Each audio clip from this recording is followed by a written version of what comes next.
It's happening in your neighborhood. There is probably someone in your neighborhood that's being sold for sex on the internet right now. This is a demand-driven business. We have some young people who have been sold 20, 30, and 40 times in one night.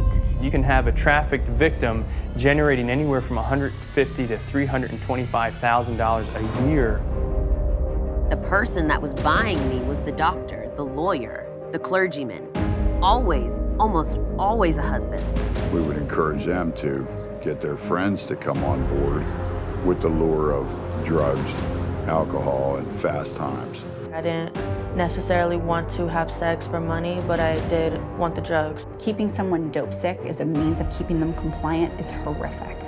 Somehow the message of pornography has also supported the prostituting of women, and then in that slippery slope, the prostituting of children. We're seeing more often than not these children are recruited via social networking sites and apps. If you look at the history and look around in history, it could also make you aware to look around your present day and discover the extent to which we're involved with slavery.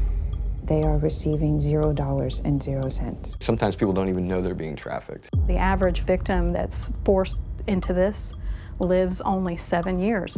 They didn't run away because they were in mental bondage. They owned her. There was such a power that this man had over her life. I was in the hospital a couple times because the abuse was so severe. Now all of a sudden here I was faced with a present-day crime. There's a lot of more people involved and engaged and who care because they have wives, because they have sisters and daughters and mothers that care. That's where the hope comes from. It comes from people pouring it into us, telling us that we are worthy, that we are not defined by our past. Had there been some kind of awareness, some kind of program, I would have been able to go to someone and say, that happened to me. It felt good every time you could change something, arrest somebody, make a difference. And we owe it to those that came before us to continue their legacy, to continue the fight for freedom.